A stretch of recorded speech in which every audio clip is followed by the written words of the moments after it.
गोपी कहने लगी मैं रात में जा रही हूं। तो पति कहता मैं नहीं जाने दूंगा। तो गोपी कहती है अगर तुम नहीं जाने दोगे तो मैं यहीं पर प्राणांत कर लूंगी, मैं मर जाऊंगी, अपने प्राणों की आहुति दे दूंगी अगर आपने नहीं जाने दिया। तो ऐसी गोपियां महाराज उससे निनाद सुन करके, वेणु का निनाद सुन करके एकदम महाराज सच धज करके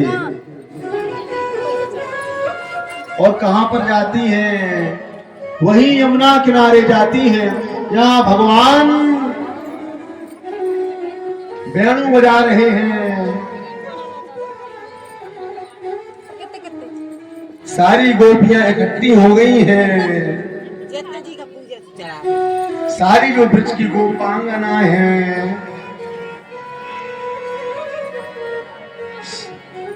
महाराज एकत्रित हो गई। और वैसे भागवत जी में तो नहीं आया, लेकिन लोग कहते हैं, बड़े बड़े संत महात्मा कहते हैं,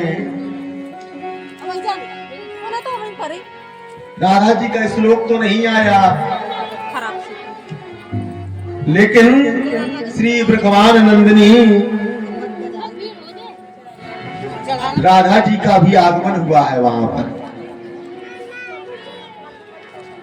क्योंकि जहां जहां पर श्री शब्द आया है वहां वहां पर श्री सुखदेव जी महाराज ने राधा जी के लिए लिखा है।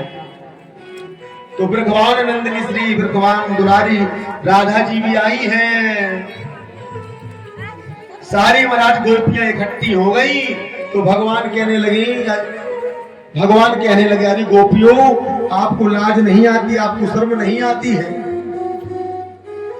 रात्रि कालीन की बेला में तुम अपने घर परिवार को छोड़ करके यमुना किनारे चली आई, पतियों की सेवा को छोड़ करके, ये अच्छी बात नहीं है। तो गोपियां कहती हैं अरे कन्हैया हम तो आपको ही पति मानते हैं। कन्हैया कहने लगे कैसे? बोले ऐसे भरे को क्या भरे जो जन्मे और मर जाए। बोले बरबरिए गोपाल को जो जन्म जन्म अमर हो जाए। तो कन्हैया कहने लगे ये बात तो सही है, लेकिन शास्त्र पुराण कहते हैं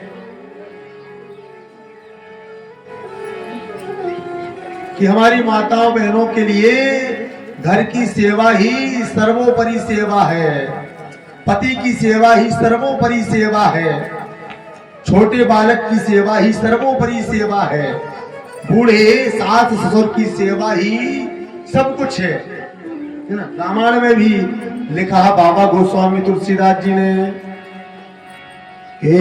कई धर्म है एक भृत्य ने मां,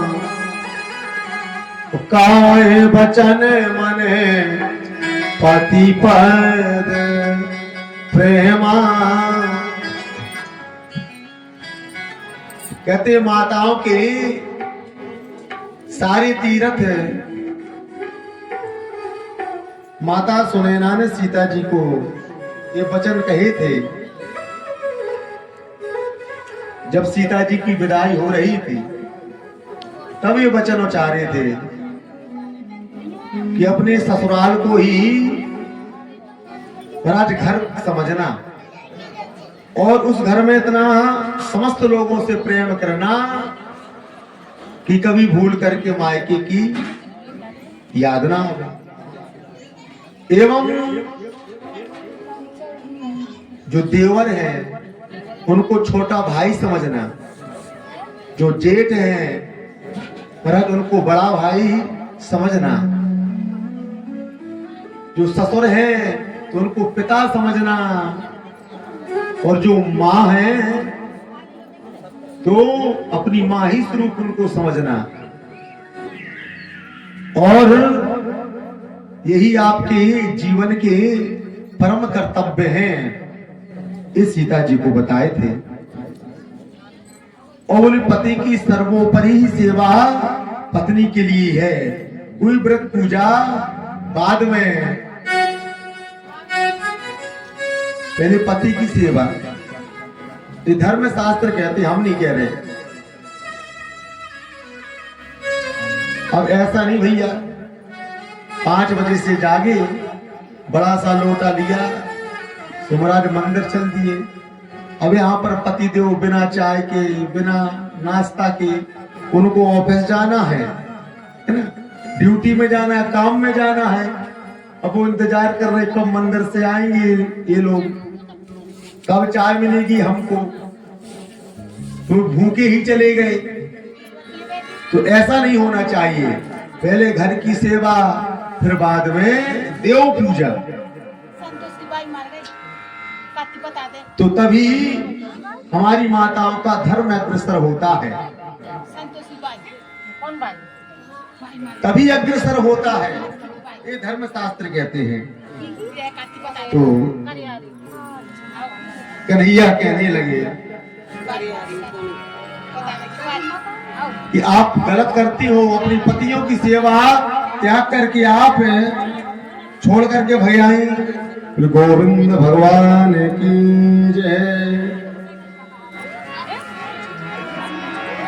गोपियां कहती हैं कन्हैया कुछ भी कहो, जब आपकी मुरली बजती है तो फिर आप ही का हमको स्मरण होता है, आप ही की याद आती है। निसम गीतम नंद गोवर्धनम ब्रज स्त्रिया संगृहीत मानसः